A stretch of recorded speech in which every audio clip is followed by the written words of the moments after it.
Welcome to Issues of Contemporary Politics with Dr. Brovkin.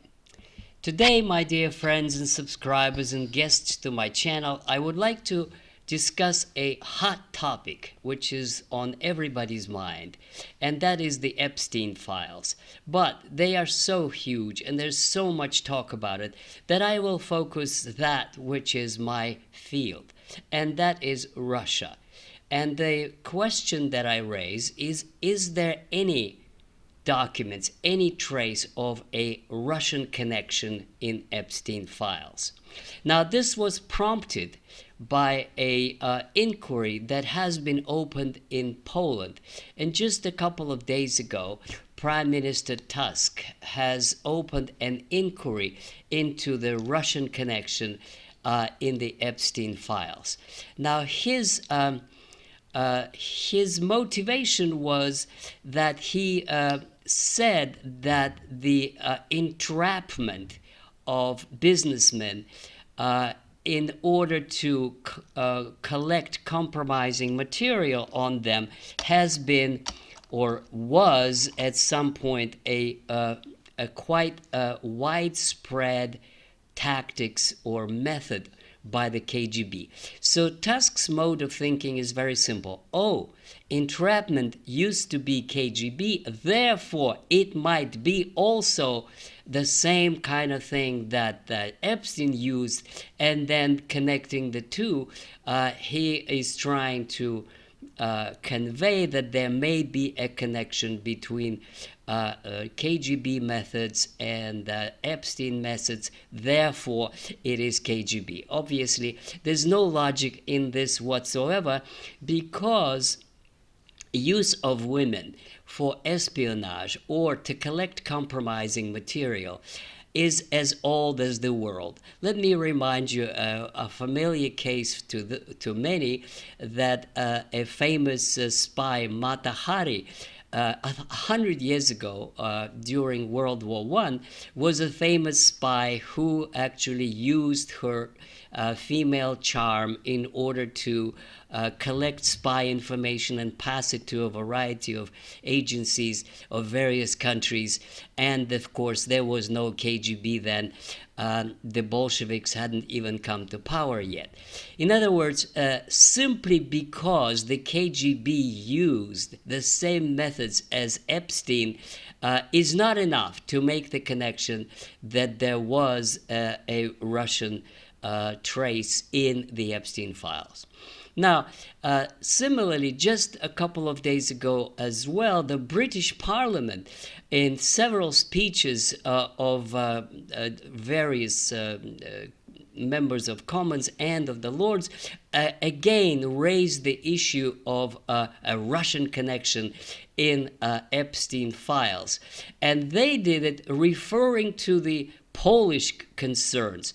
And as I have just tried to show you, there is absolutely no evidence or no grounds whatsoever other than the similarity of methods between the Polish connection and the reality. So the British inquiry, focusing on their own problem with Prince Andrew and Mandelson and several other British subjects who were involved in various contacts with Epstein.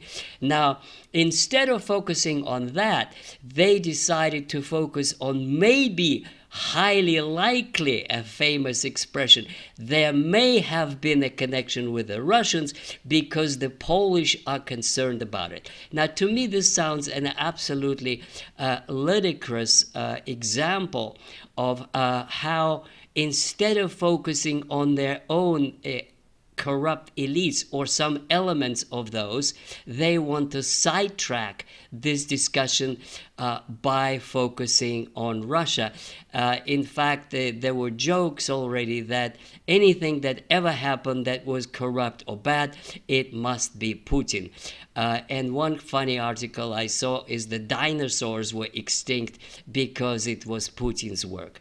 But let me get back to the files and what exactly they say on Russia. And I checked, and there is Russia mentioned in these files.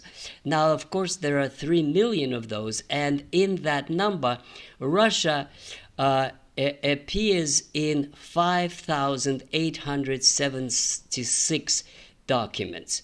And Putin himself name comes up in 1,000 times in the Epstein files. Now, of course, it's very easy to jump to conclusion and say, well, there must be something in it if you have 1,000 times reference to Vladimir Putin. For example, I checked, there are no references to Zelensky, and the only ones that there are dating to 2019 in connection to his elections. So, but this would be a wrong conclusion, because the mere mention of a specific individual, in this case Vladimir Putin, in Epstein files does not add up to anything. And the reason is that Epstein files, basically Epstein was involved in all kinds of things, many things in many countries, and women trafficking and entrapment was only one part of his activities.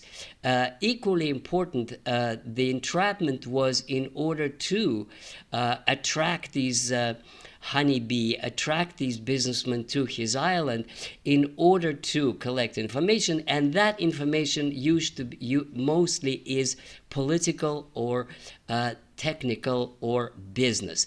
And a whole lot of these documents have nothing to do with girls and everything to do with business. And so when I checked what exactly were those documents concerning President Putin, there are two things that struck me immediately apparent. Number one, the absolute majority of those date to prior to 2014, which is important because the first sanctions against Russia appeared in 2014, and then the contacts with various business leaders were winding down as time went on.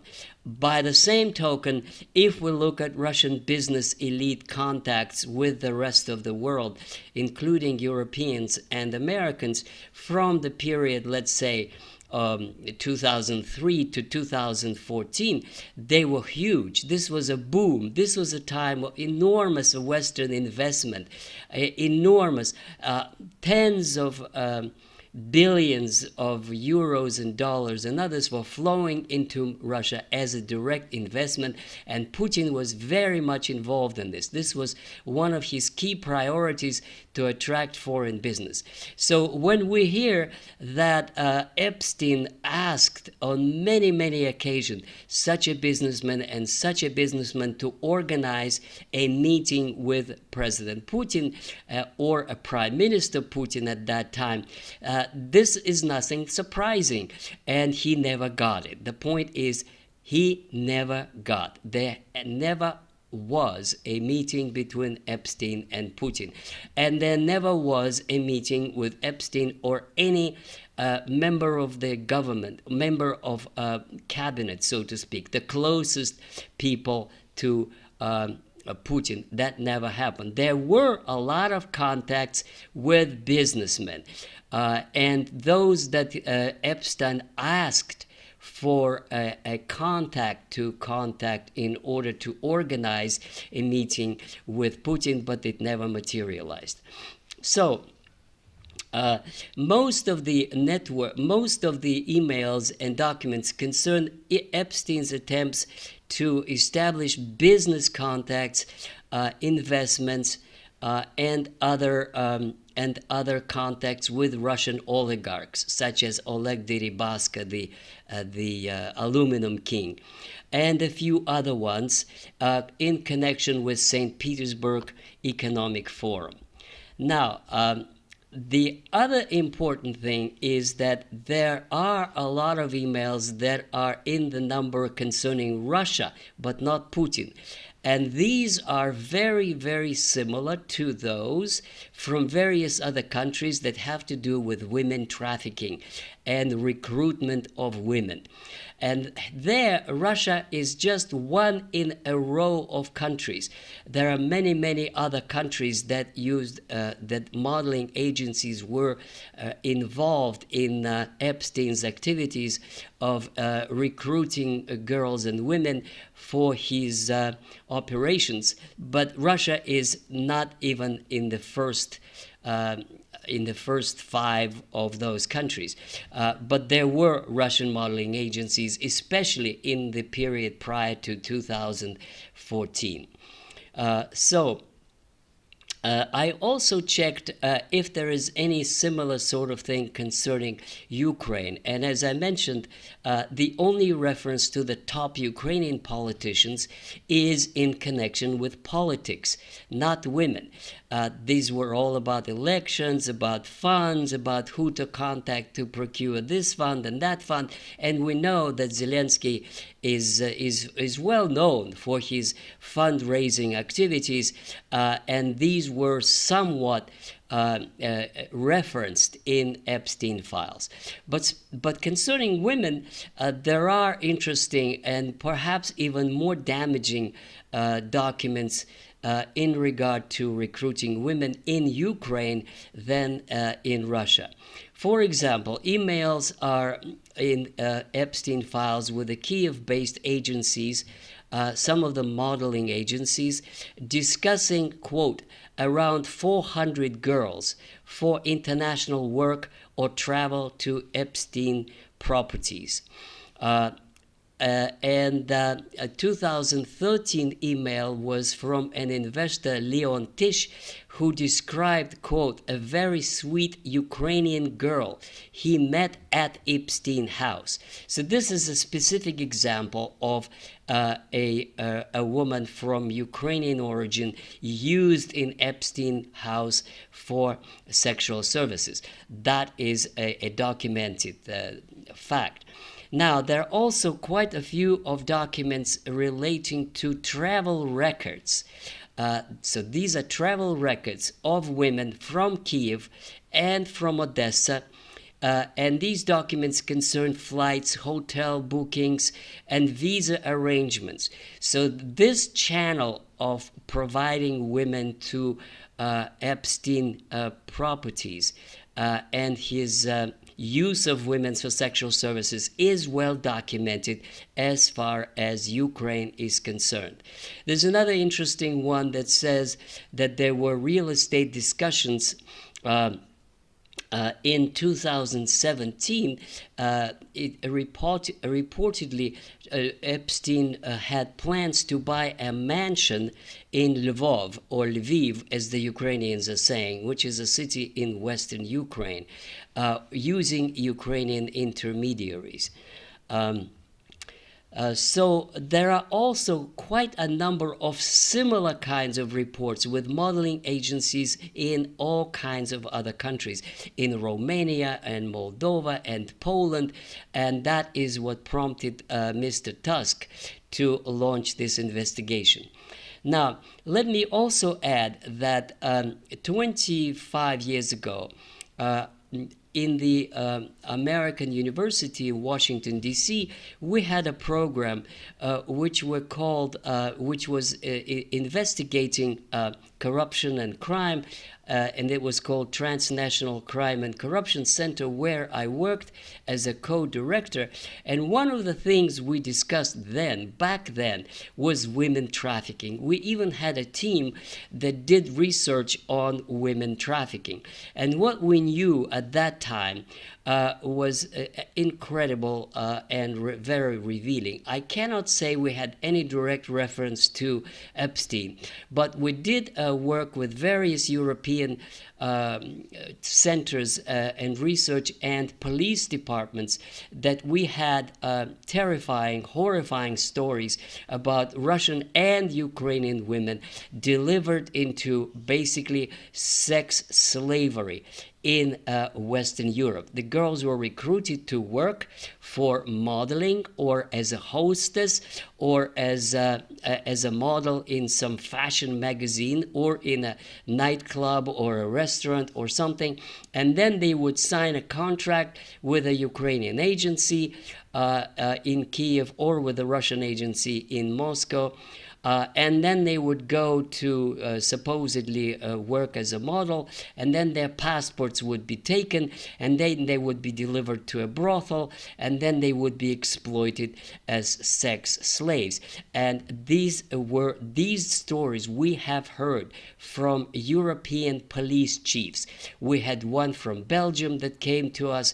We had one from Sweden that came to us. So these are not inventions. These are documented cases that we studied back then in the year 2000. Now that suggests to me that this industry of exploiting women for sex trafficking is not new. And Epstein was just the tip of an iceberg. It was the highest of the highest level of these kinds of top models from top agencies that were recruited for Epstein, but there were many other victims that were exploited in this fashion by various gangsters and mafia bosses in Ukraine, in Russia at the time. So this is a short note about this matter, and I also invite you to check my other playlists on European politics and history, on Russian history, on personal narratives, on Russia under Yeltsin and Putin, and other of my playlists. And I will see you shortly. Goodbye.